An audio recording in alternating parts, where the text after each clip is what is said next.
부동산 공급을 기준했을 때 토지를 관점으로 물리적 공급은 가능해요, 불가능해요? 여기는 불가능하죠. 이유는 뭐 때문에? 부증성 때문에.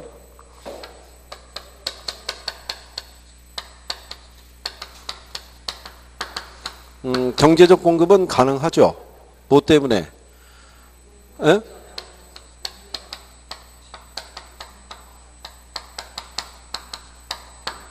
용도의 다양성 때문에 가능하다라고 얘기를 해요. 그래서 토지의 물리적인 공급 곡선은 기울기가 수직선이에요. 그죠?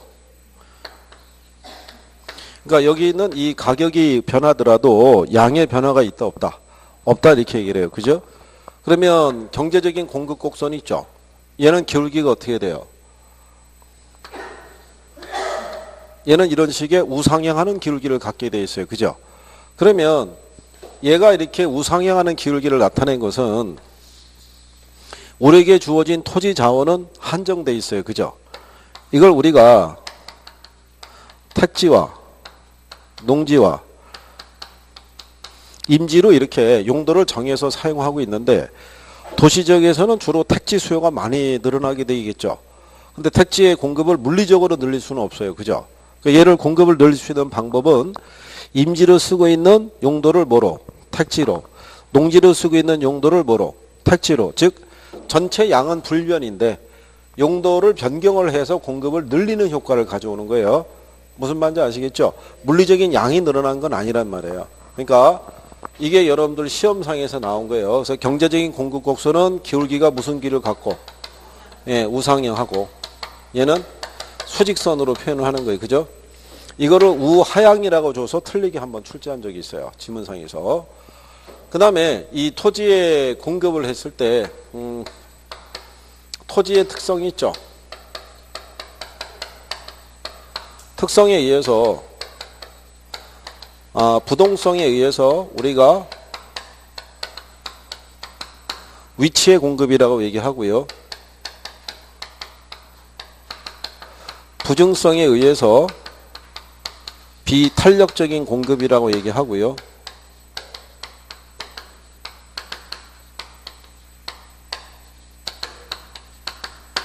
개별성에 의해서 우리가 독점적인 공급이라고 얘기를 해요. 표현을 할 때. 시험상에서 그렇게 써요. 그러니까 부동성으로 인해서 움직이지 못하잖아요. 그죠? 그러니까 위치의 공급이라고 얘기를 해요. 그리고 부증성에서 생산하기는 어렵잖아요. 그죠? 그러니까 비탄력적인 공급을 유도를 할 것이고 개별성이란 논리에 의해서 모든 토지는 위치가 다 틀리죠. 그러니까 독점적인 공급의 형태를 갖춘다라고 얘기를 해주는 거예요. 그래서 그 내용에 대한 거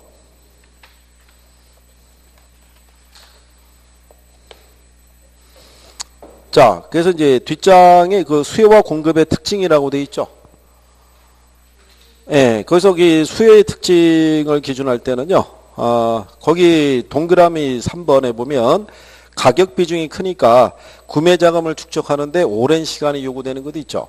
그러니까 일반 재화에서는 좀처럼 찾아보기 힘든 부동산에서 나타나는 특징이라고 보시면 되죠. 부동산 상품 가격이 비싸니까 서울시의 주택의 평균 가격이 6억을 돌파했다고 그러니까 일반 재화를 구매하는 거에 비해서는 구매 자금을 축적할 때 오랜 시간이 걸릴 수밖에 없다라고 얘기를 하죠. 그리고 거기 보시면 6번에 비소멸성 수요로서 수요자는 언제든지 공급자로 전환이 가능하다라고 돼 있죠. 그건 우리가 지난번에 설명해 드린 거예요. 그죠? 일반 상품이 있고 부동산이 있을 때 얘도 수요자가 있고 얘도 수요자가 있는데 둘의 공통점은 산다라는 거예요. 그죠? 사는데 이 수요자들은 어떻게 돼요? 사서 여기는 쓴다라는 개념이죠. 즉 소비한다는 개념. 그러니까 다 쓰면 다시 뭐 해야 돼요? 다시 사야죠. 그러니까 수요자는 계속 무슨 역할만 해요? 수요자 역할만 하는데 부동산이라는 상품은 사서 쓴다는 개념이 아니라 보유한다 또는 이용한다는 개념이에요. 여기는. 그럼 나중에 내가 주거 이동을 하게 되면 기존에 내가 보유하고 있던 주택을 어떻게 해요? 팔죠. 팔고 다시 뭐 해요? 다시 사겠죠. 그러니까 여기는 수요자가 공급자가 됐다가 다시 또 수요자가 된다는 거예요. 그러니까 이 역할이 계속 바뀔 수 있다라고 생각하시면 돼요. 이게 가능한 이유는 부동산은 수명이 길기 때문에 얘들은 소멸성 재화니까. 그렇죠? 그래서 마지막 지문이 그거잖아요. 수요자는 언제든지 뭐로 전환할 수 있다. 공급자로. 근데 공급자가 다시 또 뭐로? 수요자로. 그러니까 지위 역할 관계가 계속 바뀐다라고 생각하시면 되는 거예요. 그죠? 자, 그래서 그런 내용 정도 보시면 되겠고요. 그 다음에 부동산 공급의 특징이라고 했을 때 거기 첫 번째 나오잖아요. 부동성으로 인해서 부동산 공급은 무슨 공급이다? 위치의 공급. 예, 부중성으로 인해서 물리적 공급은 완전 비탄력적이 이렇게 나와 있죠. 예. 그리고 용도의 다양성으로 해서 경제적 공급이 가능하니까 경제적 공급 곡선은 무슨 길을 갖는다? 우상향하는 거. 그 다음에 부동산 공급자에는 신규 생산자뿐만 아니라 기존 주택이나 건물의 소유자도 포함된다라고 돼 있어요. 그죠? 우리가 지난번에 이렇게 설명했죠. 나성동에 주택이 이렇게 1000채가 있을 때 이 1000채가 다 공급이라고 하지 않고요. 이 중에 팔려고 내놓은 애들 있죠. 얘들만 공급이라고 봐요. 그러니까 팔려고 내놓을 수 있는 사람은 꼭 새롭게 지어서 분양하는 사람만 내놓을 수 있는 건 아니죠. 기존에 주택이나 건물을 갖고 있는 사람도 팔려고 내놓을 수 있잖아요. 그러니까 그 사람들은 다 공급자의 범주에 포함을 시킬 수 있다라고 인식하시면 돼요. 그죠?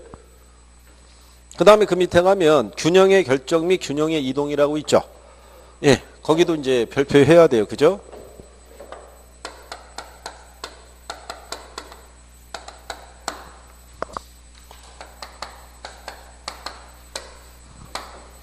자, 시장에서 이제 균형 상태라는 거는요, 초과 수요나 초과 공급이 없는 상태를 가리키겠죠. 그죠? 그러니까 사려고 하는 힘과 팔려고 하는 힘이 서로 같아지는 상태를 뭐라고 그래요? 그걸 우리가 균형 상태라고 얘기를 하죠. 그죠?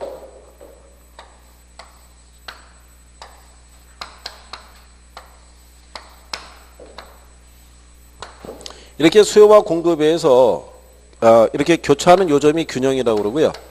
여기서 결정된 가격이 균형 가격이고요. 여기서 결정된 양이 무슨 양이다? 균형 거래량이라고 얘기를 해요. 그러니까 이 균형 가격 하에서는 수요량과 공급량이 일치하겠죠. 그렇죠? 그러면 이 상태에서는 남거나 모자람이 없는 상태가 돼요. 그죠? 그러면 이 상태에서는 왜 남거나 모자람이 없는 상태, 균형 상태를 유지하냐면 수요자나 공급자나 다 뭐를 얻고 있다고 생각하겠어요? 이윤을 얻고 있다고 생각하죠. 그렇죠? 자, 시장 가격이 1000원일 때 시장의 균형량이 만약에 100개라고 가정하자고요. 그죠?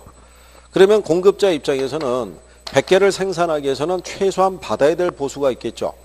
최소한 생산비는 충족이 돼야 될 거 아니에요. 그러면 어떤 생산자는 800원만 받을 수 있어도 생산비가 충당이 되는 거예요. 그럼 생산비에는 생산자의 정상이윤도 포함되어 있다고 그랬죠. 근데 가격이 얼마에 결정이 되는 거예요? 1000원에. 그럼 이 사람은 이 면적만큼의 이윤을 얻고 있다고 생각할 거 아니에요. 그죠? 또 어떤 사람은 자기는 900원만 받아도 충분한데 시장 가격이 1000원에 결정이 됐다는 얘기는 이 사람의 입장에서는 이 면적의 크기만큼 이윤을 얻고 있다고 생각할 거 아니에요. 이런 개별 공급자의 이윤을 다 합한 거를 생산자 잉여라고 얘기를 해요. 그죠? 그러니까 이 면적의 크기를 뭐라 그런다? 이게 경제지대예요. 이게 우리가 기업의 생산자의 총 수입은 전용 수익과 경제지대의 합으로 돼 있다라고 파레토 지대에서 나왔을 거예요. 그죠? 지대론을 배우셨을 때. 이번에 우리가 여기 경제론을 마무리하잖아요. 마무리하면 뒤에 저쪽에 뭐 개발이나 입지론이나 이쪽을 먼저 한다고 그랬었잖아요. 거기를 먼저 정리를 해드릴 테니까. 앞전에 1, 2월에 수업했을 때 듣긴 들었을 거 아니에요. 기본소로 수업했을 때. 그래요. 뭐 일단 뭐 그거는 지난 얘기고 어차피 우리는 뭐 과거가 중요한 건 아닌 거예요. 그죠? 예, 앞으로 정리를 잘해가지고 그죠? 예. 자, 그 다음에 아까 제가 얘기했었죠. 소비자들이 만약에 제과점에 가서 빵을 1000원을 주고 그 빵을 산다는 얘기는 그 빵을 소비할 때는 1000원 이상의 효용을 내가 얻을 수 있기 때문에 기꺼이 1000원은 지불할 수 있다는 얘기예요. 그러니까 수요자 입장에서도 나는 이 재화를 소비할 때 1200원까지는 지불할 의사가 있는 거예요. 그 얘기는 얘를 소비할 때 나는 1,200원 이상의 뭐를 효용을 얻을 수 있다고 생각하기 때문에 그렇다는 얘기야. 근데 가격이 얼마에 결정이 되는 거야? 1,000원에. 그럼 이 사람은 이만큼의 이윤을 얻고 있다고 생각할 거 아니에요. 근데 어떤 사람은 나는 1,100원까지도 지불할 의사가 있는 거야. 그럼 이 사람은 역시 이거 이상의 효용을 얻을 수 있으니까 여기까지는 기꺼이 지불하겠다는 얘기죠. 그렇잖아요. 근데 가격이 1,000원에 결정이 되면 개별 수요자들의 이윤이 생기잖아요. 이거를 우리가 묶어서 소비자 잉여라고 그래요.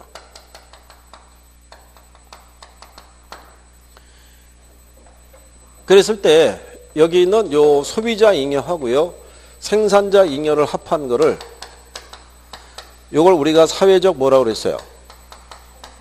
예, 총잉여라고 얘기를 한 거예요. 그죠? 예, 그런데 만약에 정부가 여기 있는 생산자에게 과세를 해요. 100원의 세금을 부과해요. 그죠? 그러면 생산자는 100원 세금 중에서 단 1원이라도 누구에게? 수요자에게 전가시키기 위해서는 여기 있는 양을 조절해야겠죠. 그러면 생산자에게 과세가 이루어지게 되면 공급 곡선이 이렇게 상방 이동해요. 그죠?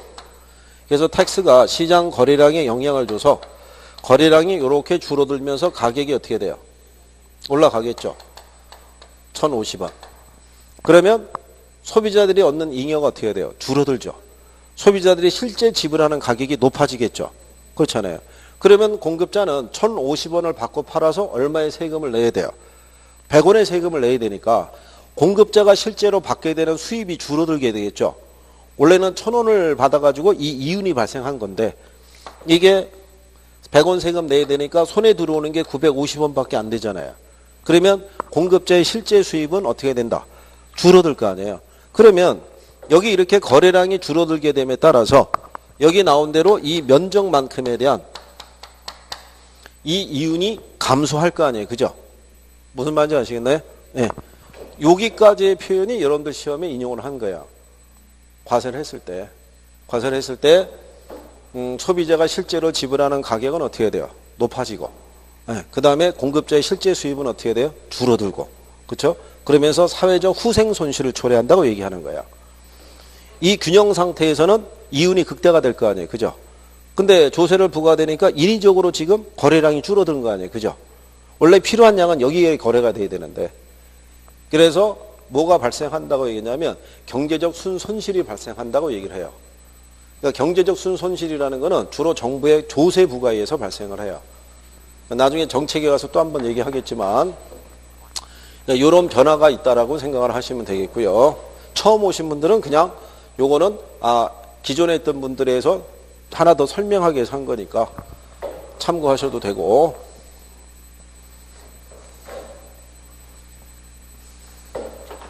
자, 그러면 이렇게 수요와 공급 곡선이 교차한 점이 균형이고 여기서 결정된 게 균형 가격, 이게 균형 거래량이라고 얘기를 할 때 시장에서 이 가격이 변할 수가 있죠. 예, 가격이 만약에 이렇게 상승하게 되면 그러면 소비자들은 자기가 지불하려고 하는 가격 이상으로 가격이 상승했잖아요. 그러면 자기들의 입장에서는 이윤을 기대하기가 어렵죠. 그러면 소비자들은 소비하는 양이 어떻게 돼요? 줄어들겠죠. 근데 공급자는 공급하기 위해서는 최소한 이거 이상은 받아야 되는 사람들이 시장 가격이 여길 때는 시장이 공급을 못했을 거 아니에요. 근데 가격이 올라가니까 그 사람들도 공급을 했겠죠. 그럼 공급량은 어떻게 돼요? 증가했겠죠. 그러면 수요량은 감소하고 공급량은 증가했으니까 여기서 뭐가 발생한다? 초과 공급이. 자, 그러면 공급자 입장에서는 시장에 상품을 공급하고 난 다음에 재고를 남길 수는 없잖아요. 그죠? 그럼 얘들을 다 어떻게 돼요? 처리해야 되잖아요. 그래서 주로 덤핑이나 박앤세일 같은 가격 전략을 택하는 거예요. 그러면 결국은 초과 공급이 발생하면 뭐가 유도가 되면서 가격 하락이 유도가 되면서 원래의 상태로 다시 회귀한다는 거야. 근데 반대로 이 가격이 이렇게 하락할 수도 있죠. 가격 하락하면 반대의 경우가 발생하겠죠. 이것까지는 지불할 능력이 없었던 소비자들이 가격이 하락하니까 요것까지는 내가 지불하면서 그 효용을 얻기 위해서 시장에 들어오겠죠. 그럼 수요량은 어떻게 돼요? 증가하는데 공급자 입장에서는 최소한 요거는 받아야지만 생산비가 충당이 되는데 이거 이하의 가격이 결정이 되면 공급량은 감소하겠죠. 그러면 여기서 발생하는 게 뭐? 네, 초과 수요인 거예요. 그러면 초과 수요가 발생하니까 공급자들은 시장의 공급량을 조금씩 늘리는 조건으로 가격을 올리기 시작하겠죠. 그래도 수요에 비해서는 공급이 부족하니까 소비자들은 그거를 받아들이겠죠. 그러니까 초과 수요 상태에서는 결국 뭐가 상승하면서 가격이 상승하면서 얘는 다시 원래의 균형 상태로 회귀를 해요. 그럴 때 여기서 우리가 알아야 될 거는 요걸 알아야 된다고 그랬어요. 초과 공급은 가격 하락을 유도하고 초과 수요는 가격 상승을 유도한다는 것을 기본적으로 아시면 돼요. 그죠? 그러면 나중에 가격이 올라가는 것은 무슨 상태가 됐을 때? 초과 수요. 가격이 하락하는 것은 무슨 상태일 때? 초과 공급일 때. 그걸 용어에서 잘 구별을 하시면 돼요. 그죠? 자, 그러면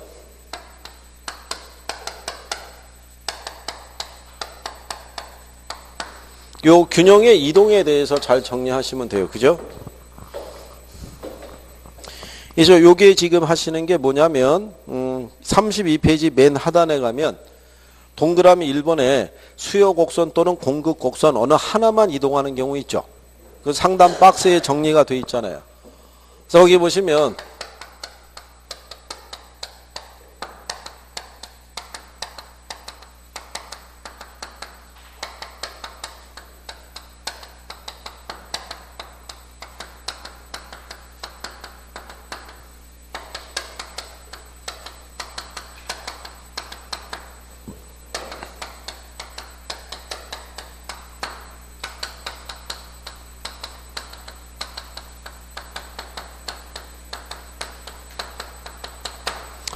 요 네 가지가 이게 수요 공급의 4원칙이에요. 그죠?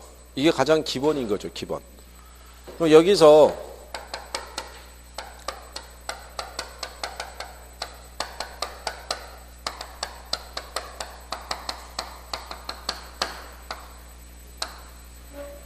자, 균형 가격하고요. 균형량에 대한 걸 보시게 되면 지금은 조건이 한쪽은 불변인 상태죠.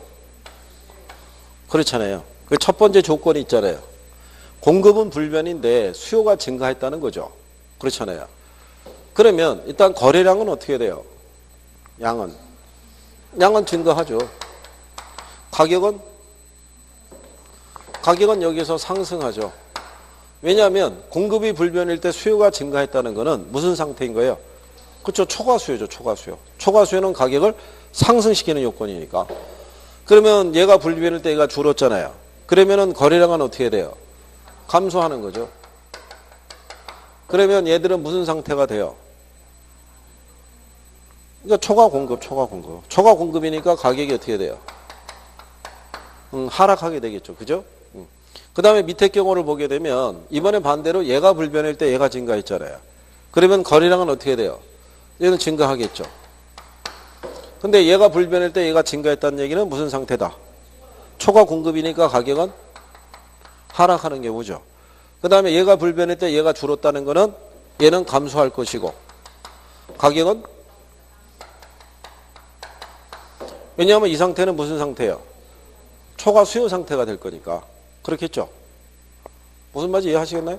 이거 만약에 안 되면 이거 분명하게 정리를 해줘야 돼요. 시험에 인용을 해주니까 그냥 넘긴다고 될 일이 아니라 정리를 해야 된다고요. 그러니까 남들이 대답하니까 그냥 묻어 넘어갔다고 그래가지고 나중에 그거를 선생이 그 사람을 알지를 못하잖아요. 그래서 안에 속에 대한 거를. 아까 제가 얘기했지만 워낙 요즘은 수강생분들이 표정 관리를 잘해가지고 표정만 갖고는 알 수가 없어요. 이해가 되는지 안 되는지에 대해서. 그러니까 분명하게 정리를 해 주셔야 돼요. 이게 이해가 안 되면 그림을 그려도 쉽지 않을 거란 얘기죠. 이렇게 균형 상태가 됐을 때 위에 거 요거 두 가지 경우는 공급은 그대로인데 뭐만 늘었다는 거예요? 수요만. 그러니까 수요가 증가했으니까 무슨 상태가 되냐면 초과 수요가 되는 거예요. 무슨 말인지 아시겠나요? 그러니까는 가격이 어떻게 돼요? 이게 상승한다는 얘기고. 근데 얘가 그대로인 상태에서 이렇게 수요가 감소할 수도 있죠. 그 얘기는 공급은 그대로인데 수요만 줄었다는 얘기예요. 그러면 상대적으로 초과 공급 상태가 유발이 되니까 가격은 어떻게 돼요? 하락한다라고 이렇게 얘기하는 거예요. 근데 이게 안 되는 분이 그래프를 그려서 정리하려고 하면 더 힘들어요. 무슨 말인지 아시겠나요? 그러니까 안 되면 지난번에 한 것처럼 이 그래프도 그려서 균형 상태니까 수요량은 공급량이 같을 거 아니에요. 같은 상태인데 얘가 불변인 거예요. 불변인데 얘만 늘었다는 거예요. 이렇게. 그렇죠? 그러면 일단 거래량은 10개에서 11개로 늘었잖아요. 여기다 공급량은 거래량은 늘어난 거예요. 근데 뭐만 늘어났다는 거예요? 수요만. 그러니까 초과 수요가 되니까 가격이 상승했다는 거예요. 무슨 말인지 아시겠죠? 이게 첫 번째 거고, 네? 두 번째 경우는 균형 상태인데 이번엔 반대로 얘가 줄었다는 거예요. 그럼 거래량이 10개에서 9개로 줄었잖아요. 거래량 일단 줄었는데 수요만 줄었으니까 무슨 상태가 돼요? 초과 공급이니까 가격이 하락한다는 얘기예요. 무슨 말인지 아시겠나요? 네, 안 되면은 뭘 어떤 방법을 쓰든지 간에 얘를 이해를 해줘야 되는 거예요. 그냥 넘어간다고 해결이 되는 게 아니니까.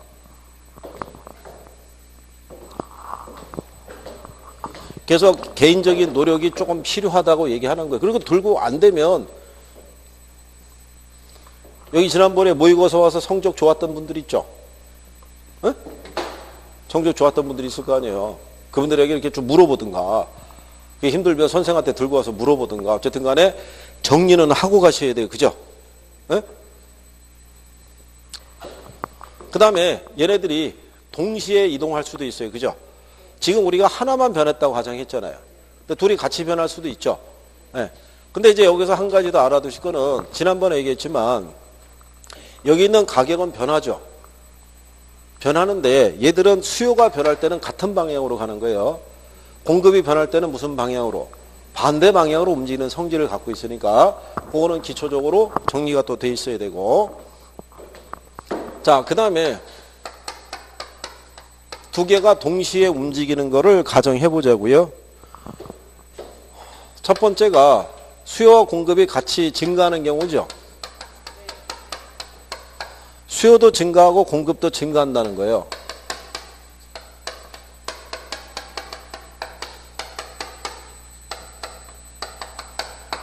자, 그러면 여기서 균형 가격하고 뭐 하고요?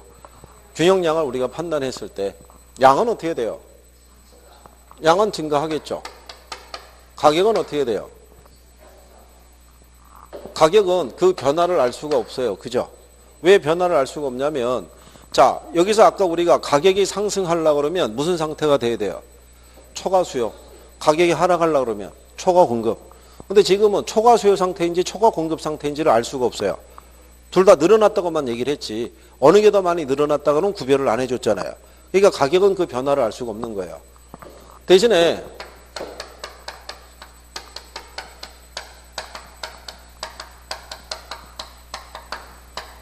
이게 같다라는 거예요. 수요의 증가하고 공급의 증가 있죠. 이게 동일하게 증가했다는 거예요. 그러면 양은 어떻게 돼요? 양은 증가하죠. 얘는 동일하게 증가했으니까 이게 초과 수요와 초과 공급의 상태가 구별이 안 되잖아요. 그죠? 그러니까 그래프로 확인해 보면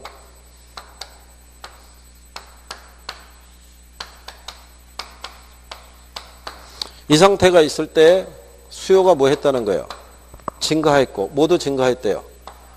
공급도 증가했다는 거예요. 그러면 수요 곡선의 이동폭과 공급 곡선의 이동폭이 같다는 얘기는 가격은 그대로 가면서 뭐만 늘어나는 거예요? 거래량만 늘어난다는 얘기예요. 그죠? 그러니까는 가격은 불변, 양만 증가하는 그런 케이스예요. 근데 이제 표현을 해줄 때 얘도 증가했고 얘도 증가했는데 얘가 더 많이 증가했대요. 그러면 이제 가격을 아는 거야. 왜? 무슨 상태가 되니까? 그렇죠. 초과 수요가 되니까. 얘도 증가하고 얘도 증가했다는 얘기잖아요. 근데 뭐가 더 많이 증가했대요? 수요가. 그럼 공급에서 수요가 많아진 거니까 초과 수요 상태가 되잖아요. 그러면 가격은 어떻게 돼요? 둘 다 어차피 증가니까 얘는 뭐 하는 거고? 증가인 상태죠. 그죠?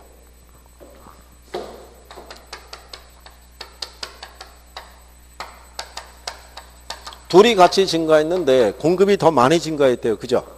그럼 이제 무슨 상태가 돼요? 네, 초과 공급이니까 얘가 하락하는 거죠. 얘는 뭐 하고? 그러면 이거는 인식이 되죠. 둘의 움직임이 같을 때. 근데 가격의 구별은 뭐를 해줘야지 알 수 있어요. 초과 수요냐 초과 공급이냐에 따라서 상승할 수도 있고 하락할 수도 있는 거예요. 그죠? 무슨 말인지 아시겠죠? 네. 그러면 얘도 감소하고요. 얘도 감소하는 거예요. 그죠? 그럴 때 이렇게 우리가 순서대로 쭉 배열을 해주잖아요. 그러면 또 여러분들이 대답을 잘해요. 잘하다가 여기서 지문 한두 개를 발췌해갖고 이걸 문장으로 깔아주면 그때부터 또 고민에 휩싸이는 거예요. 아니 그럴 필요가 없는 거예요. 무슨 상태만 알면 돼요. 초과 수요냐 초과 공급이냐. 얘도 감소하고 얘도 감소했죠. 이렇게 되면 초과 수요가 돼요 초과 공급이 돼요. 줄었는데 얘가 더 많이 줄었다는 얘기잖아요. 그럼 상대적으로 얘가 더 많아진 상태잖아요. 그럼 당연히 초과 수요니까 가격이 어떻게 돼요? 상승하는 거예요. 이게 반대로 이렇게 가면 그러면 얘도 감소하고 얘도 감소했는데 얘가 더 많이 줄었다는 얘기는 상대적으로 얘가 더 많이 남았다는 얘기잖아요. 그럼 초과 공급이 되니까 가격이 하락할 거 아니에요. 틀림없이 얘기했어요. 다음에 테스트할 때 꼭 문제로 내줄 거예요. 그죠? 4번 문제로 나올 거예요. 4번 문제로. 답이 1번인가 그래요. 어쨌든 자 그러면 이 상태에서 얘도 감소하고 얘도 감소하면 얘는 당연히 어떻게 돼요? 가격은 그 변화를 알 수가 없을 거 아니에요. 근데 얘도 감소하고 얘도 감소하는데 이게 같다면 그러면 얘는 감소지만 얘는 불변이죠.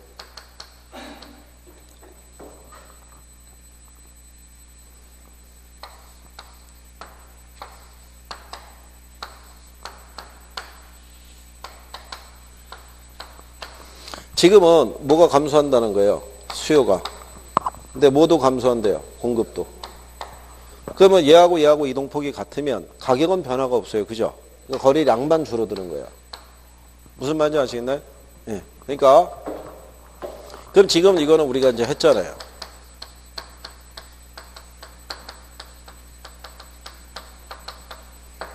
얘가 더 크다면 얘는 당연히 어떻게 돼요? 얘는 그러니까 얘가 하락이냐 상승이냐 여부는 요거를 가지고 초과 수요냐 초과 공급이냐만 판단하시면 되는 거예요. 그럼 반대로 얘가 더 크다 그러면 얘는 어떻게 돼요? 얘는 무슨 말인지 아시겠죠? 그럼 둘의 움직임이 지금 같잖아요. 얘들은 다 증가하고 얘들은 다 감소잖아요. 움직임이 같으면 얘는 같다고요. 이것만 구별하는 게 초과 수요냐 초과 공급이냐만 판단할 수 있으시면 돼요. 무슨 말인지 아시겠죠? 네. 그래서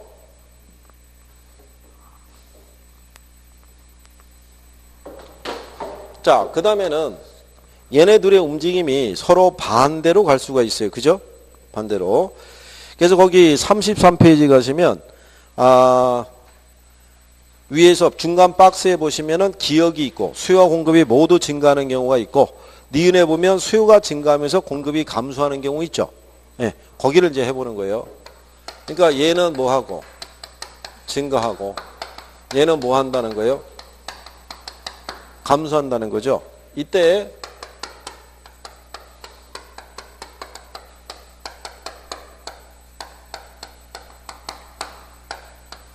균형 가격하고요. 균형 거리량을 우리가 이제 확인을 할 때 그러면 일단은 이 조건이 무슨 조건인지를 알아야 돼요. 그죠? 수요가 증가하고 공급이 감소했다는 얘기는 무슨 상태 얘기하는 거예요? 이건 초과 수요 상태 얘기하는 거예요. 나중에 여러분들에게 문제를 이렇게 줄 수 있어요.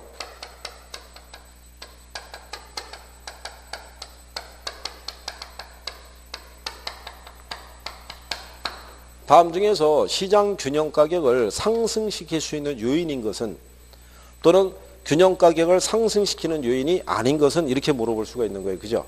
그러면 균형 가격을 상승시킬 수 있는 요인은 딱 두 가지인 거예요. 저거.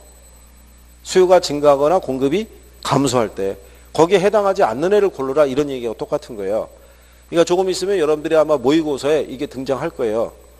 외부 모의고사 보더라도 선생님들이 일반적으로 내준다고요. 그러면 여러분들은 찾으면 되는 거예요. 그러면 상승시키는 요인을 찾으라 그러면 수요가 증가하거나 공급이 감소하는 요인을 찾으면 되고 틀린 거 고르라 그러면 반대로 수요가 감소하거나 공급이 증가하는 애들을 찾으면 되는 거예요. 그때 이제 여러분들이 아까 수요 변화 요인, 공급 변화 이런 거 해봤었죠? 네, 그걸 한데 여러분들이 쭉 정리를 해볼 수 있어야 돼요. 그래야지 인식이 빨라지는 거예요. 그러니까 이 상태는 수요는 증가하고 공급이 감소한다 그랬을 때는 움직임이 반대잖아요. 반대면은 가격의 변화는 나는 거예요. 이거는 지금 초과 수요 상태이기 때문에 얘는 상승해요. 근데 양은 그 변화를 알 수가 없어요. 왜냐하면 어느 게 더 많이 증가하고 감소했다는 것이 이 단어 안에서는 우리가 구분할 수가 없는 거예요. 그죠? 자, 대신에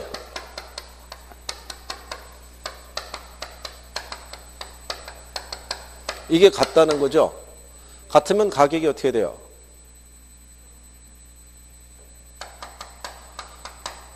아니, 이 조건이 그냥 초과 수요라고요. 그죠? 초과, 아까 여러분들이 초과 수요라고 그랬잖아요. 그렇죠? 그러니까는 당연히 가격은 어떻게 돼요? 상승하는 거죠. 얘는 불변인 경우.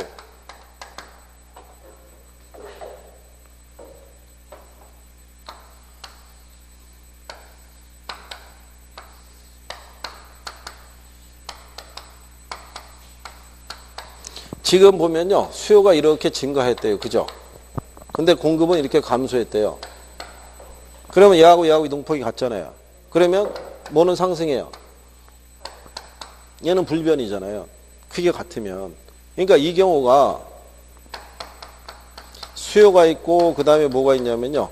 공급이 있을 때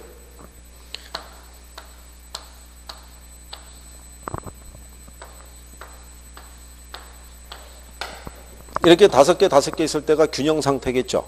여기 조건은 뭐냐면 이 상태에서 얘는 늘었다는 거예요. 근데 얘는 줄었다는 거예요. 그죠? 그러면 이 조건은 언제나 무슨 상태가 돼요? 초과 수요 상태가 되니까 이때는 무조건 가격이 올라간다고요. 무슨 말인지 아시겠죠?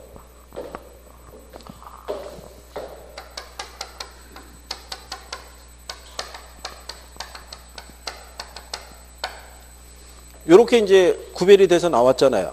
그러면 이제는 양도 알 수 있다는 거예요. 왜냐하면 증가가 감소보다 크니까. 그러면 얘는 당연히 어떻게 돼요? 그렇죠? 얘는 상승이죠. 움직임이 반대면 우리가 가격은 아는 거예요. 그죠? 가격은. 그러면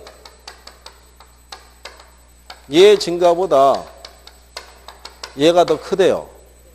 그러면 얘는 어떻게 돼요? 감소가 증가보다 크니까 거래량은 어떻게 돼요? 얘는 그러니까 얘하고 한번 비교해 보세요. 얘하고. 쟤네들이 움직임이 같죠? 같으니까 양은 아는 거예요. 근데 가격에 대한 거는 초과 수요냐 초과 공급이냐를 구별해 줘야지 우리가 아는 거예요. 근데 여기서 우리가 가격은 알아요. 왜 가격은 아냐면 이 조건이 초과 수요 상태니까. 그러니까는 얘는 전부 다 뭐 하는 거예요? 상승은 하는데 양이 늘었느냐 줄었느냐는 얘가 구별을 해줘야지 안다고요. 무슨 말인지 아시겠죠? 여기서부터 우리가 파악이 되잖아요. 둘이 같다 그러면 불변이고 증가가 감소보다 크면 증가고 감소가 크면 감소잖아요. 그죠? 무슨 말인지 아시겠어요? 조금만 생각해 보시면 요건이 되게 간단한 거예요. 이게. 그러면 얘네 반대로 표시할 수 있죠. 얘는 뭐 한다고요? 그럼 이 상태는 무슨 상태겠어요? 그렇죠. 초과 공급이죠. 그러니까 초과 공급이니까 이 가격은 어떻게 되겠어요? 하락하는 거예요. 양은 모르죠. 이 조건하에서는. 어느 게 더 많이 줄었고 증가했다는 게 구별이 안 돼 있잖아요. 근데 만약에 얘가 감소하는 거 하고요. 얘가 뭐 하는 거? 증가하는 게 서로 같으면 얘는 하락하는 거죠. 얘는 불변이죠.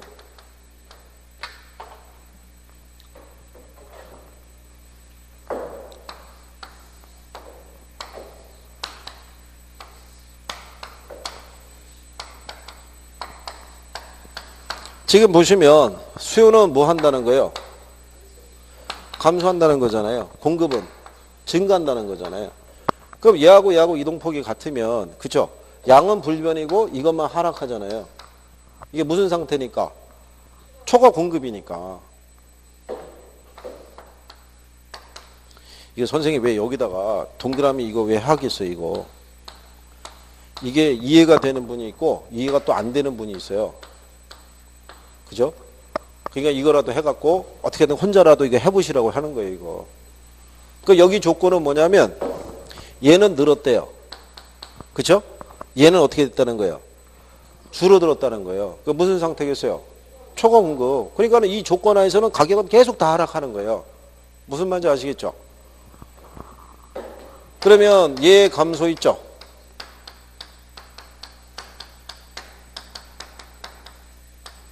얘가 크다라는 거죠. 그러면 가격은 어떻게 돼요?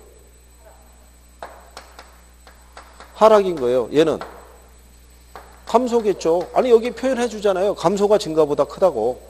그럼 감소하는 거죠.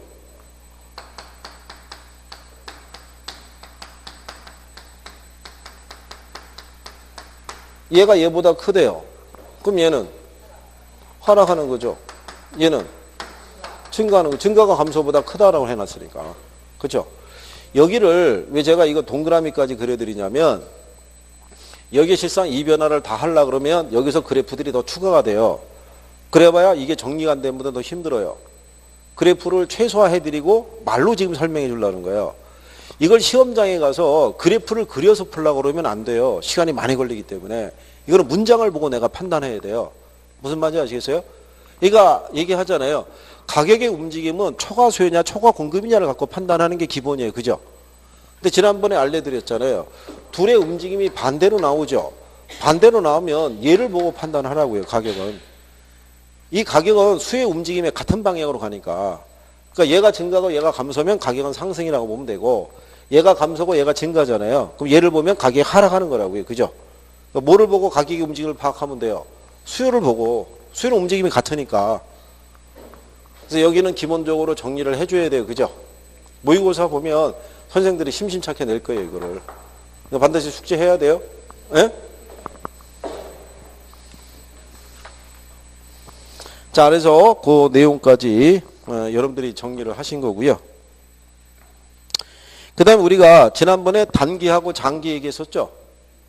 네, 단기 공급 곡선은 기울기가 어떻게 된다고 했어요? 기울기가 가파르고 장기는 네, 기울기가 완만하다라고 우리가 얘기해 준 거예요. 그죠? 그래서 우리가 지난번에 비용이 일정한 산업일 때는 장기 공급 곡선이 어떻게 된다고 했어요? 수평. 비용이 증가하면 우상향한다고 그때 했었잖아요. 뭐 할 때인지 기억하세요? 지역지구지 할 때. 그래요. 그럴 때가 있었어요. 그죠? 아, 그래도 그거는 아셔야 돼요. 저기 단기 공급선은 기울기가 가파르고요. 장기는 기울기가 완만하다는 거는 숙지를 해야 돼요. 여러분 시험에 비용이 일정하거나 비용이 증가하는 표현이 등장한 것은 아주 오래전에 한번 등장한 이후로는 거의 등장을 안 하고 있는 내용인데 최소한 단기, 장기에 대한 그 구분 정도는 해줄 수가 있으셔야 돼요. 그죠? 자, 그 다음에 35페이지에 가시면 이제 탄력성이라고 있어요. 그죠? 탄력성에 대해서 이제 또 정리해 보시는 거죠.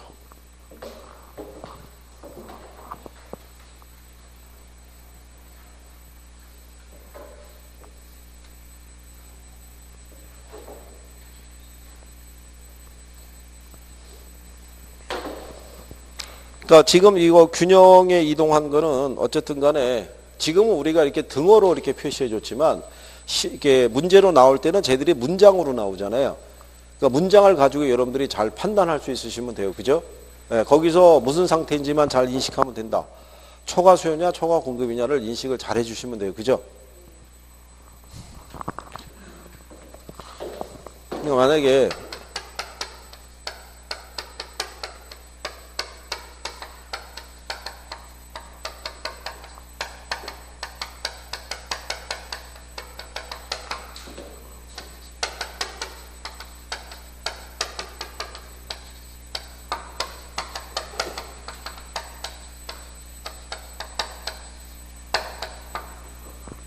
뭐 이런 식으로 문장을 주잖아요. 수요의 증가가 공급의 증가보다 크다면 균형 가격은 어떻게 되고 균형 거래량은 어떻게 될 것이다. 대부분 이제 지문이 이렇게 나오는 거예요. 우리 아까 등호로 했지만 이렇게 쓰면 칠판에 쓰는 게 길어지잖아요.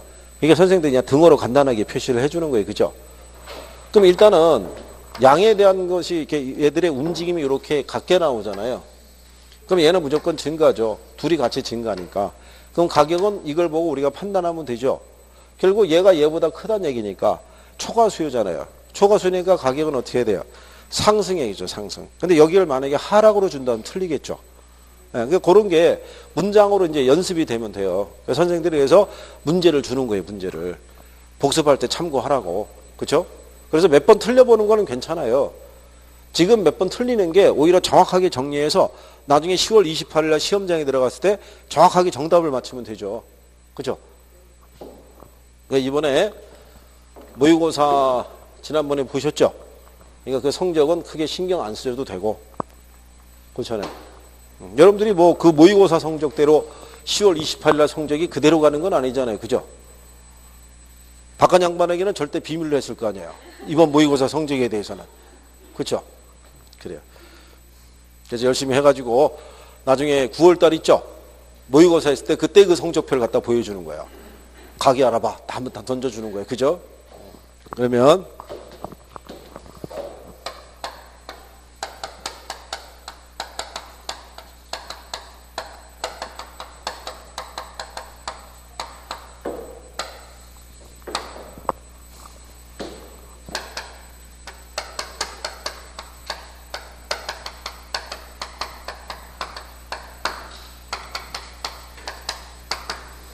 자, 수요와 공급의 탄력성이 있어요. 그죠? 탄력성 개념은 여러분들 시험에 어쨌든 간에 출제를 해요. 안 나온 적이 거의 없어요. 탄력성 쪽에서는. 계산이 나오든 이론이 나오든 간에 어쨌든 출제를 해요. 그러면 우리가 지난번에 했지만 이 탄력성이라는 개념은 우리가 지금까지 배웠던 거는 수요나 공급이나 다 움직이는 방향성만 배웠지 그 수치에 대해서는 우리가 정리가 안 됐다고 얘기했었죠. 그래서 그 수치를 확인하기 위해서 만드는 개념이 바로 뭐다? 그게 탄력성이라고 얘기하는 거예요. 그죠? 그래서 이게 수요의 탄력성에 보면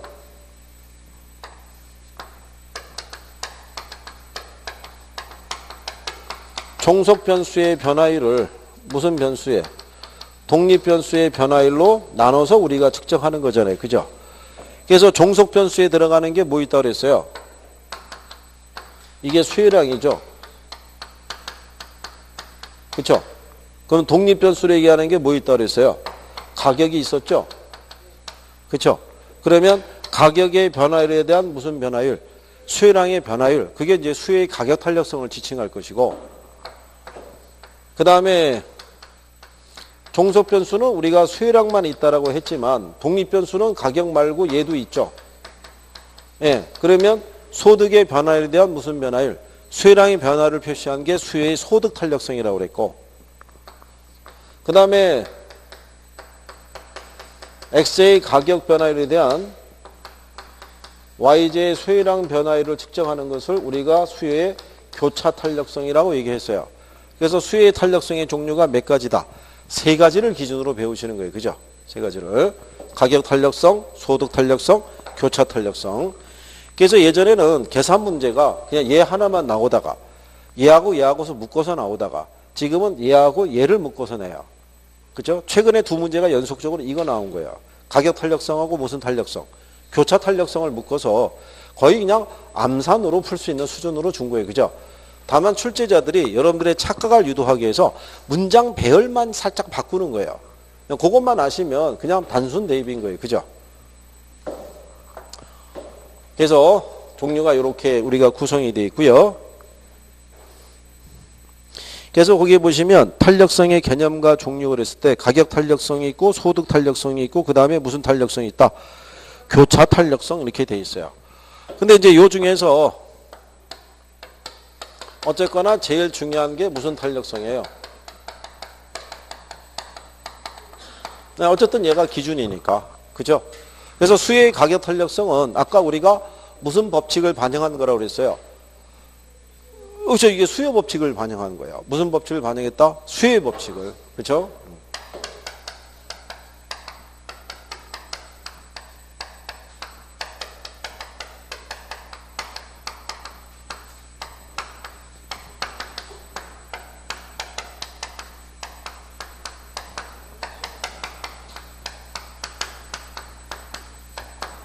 자, 그래서 수요의 가격 탄력성은요, 가격의 변화율에 대한 무슨 변화율? 네, 수요량의 변화율로 우리가 표시하는 거예요. 그죠? 다만 여기서 우리가 표시할 때, 계산할 때는 얘는 전부 다 절대값으로 표시한다고 그랬어요. 그죠? 이게 수혜의 법칙을 반영하기 때문에 가격과 수혜량은 반비례 관계잖아요. 그죠? 이게 이거를 수치화시키면 마이너스의 부가 붙어주니까 마이너스의 부를 뭘 하기 위해서 생략시키기 위해서 그냥 절대값으로 표시를 해요. 그래서 여러분들에게 탄력성에 대한 문제를 주면은 거기다 조건을 다 줘요. 계산하게 되면 최초 값을 기준으로 한 탄력성이고 절대값으로 표시한 탄력성이라고 다 조건을 주는 거예요. 그죠? 그러니까 그 조건이 충족이 되지 않으면 또 이인청이 들어갈 수 있으니까. 그래서 그러면 얘네 우리가 계산하는 것도 간단하게 우리가 할 수 있다라고 얘기했었어요. 그죠?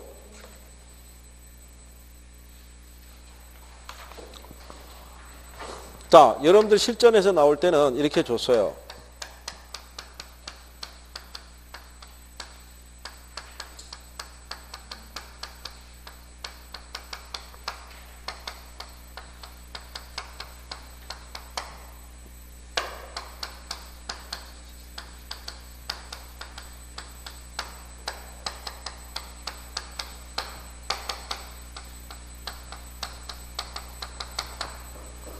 가격이 5% 하락할 때 수혜량이 7% 증가했다는 거예요.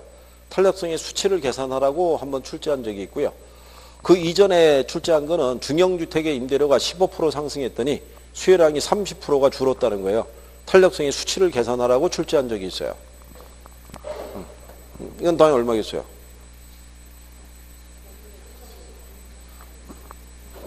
일단 우리가 지난번에 얘기했지만 분수가 나오면 읽을 때는 분모부터 읽고 올라간다고 그랬죠. 그러니까 식을 세우면 여기가 가격이고 여기가 뭐예요? 이렇게 올라가니까 가격의 변화에 대한 수혜량의 변화율이니까. 그렇잖아요. 그러면 식을 세울 때 얘가 5고 얘가 7 나올 거 아니에요. 근데 계산기 찍으면 반대로 찍으면 된다고 그랬잖아요. 거꾸로 내려오면 되니까. 그럼 얘는 1.4 나오겠죠. 얘보다 얘가 크니까. 그렇잖아요. 그럼 얘가 15% 얘가 30%면 당연히 얼마야? 또 2죠 2. 얘가 15고 얘가 얼마니까? 30이니까. 그러니까 이렇게 해도 출제를 한 양반들이라고요. 출제자들이. 이게 무슨 계산기가 필요한 게 아닌 거예요. 그죠? 암산으로. 이렇게 줬던 사람들인 거예요. 그죠? 그러다가 이론으로 이제 낼 게 만만치가 않으니까 이 계산에 대한 영역을 조금씩 바꿔가면서 내기 시작하는 거예요. 그러고 난 다음에 이렇게 내주는 거예요.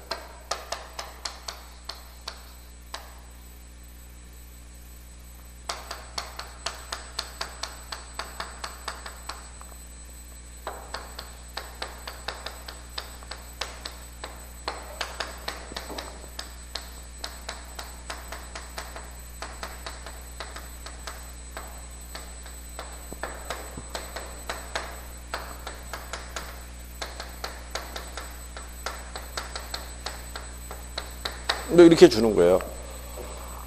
아파트 가격이 10% 상승했을 때 수혜의 가격 탄력성이 0.5라면 수혜량의 변화율은 어떻게 되느냐 이렇게 출제하는 거예요.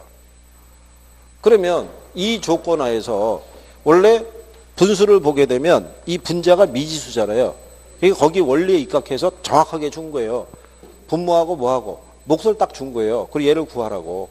그 예전에 학창시절에 배웠지만 얘를 구하기 위해서는 곱해서 올라가면 되잖아요. 그러면 여기 나왔을 때 그대로 곱하라는 얘기죠. 10 곱하기 얼마 하면 돼요? 0.5. 그러면 얘가 몇 프로?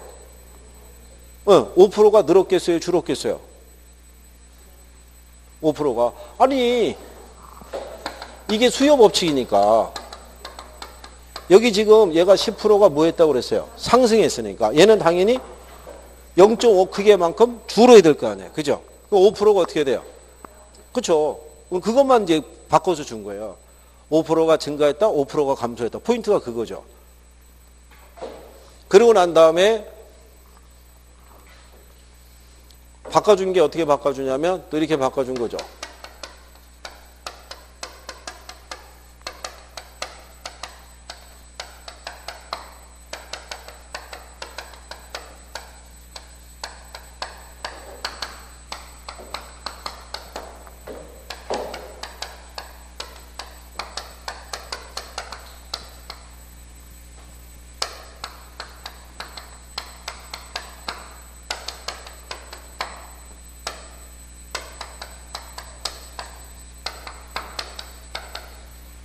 이것도 기출이죠. 지난번에 우리가 해봤잖아요. 자, 수의 가격 탄력성과 소득 탄력성이 각각 0.9하고 0.5일 때 가격이 2% 상승하고 소득이 4% 증가했다면 전체 변화율은 어떻게 되느냐 이런 얘기죠. 그러면 이것도 단순히 뭐예요? 찾아서 곱하면 되죠. 얘가 얼마? 가격이 얼마?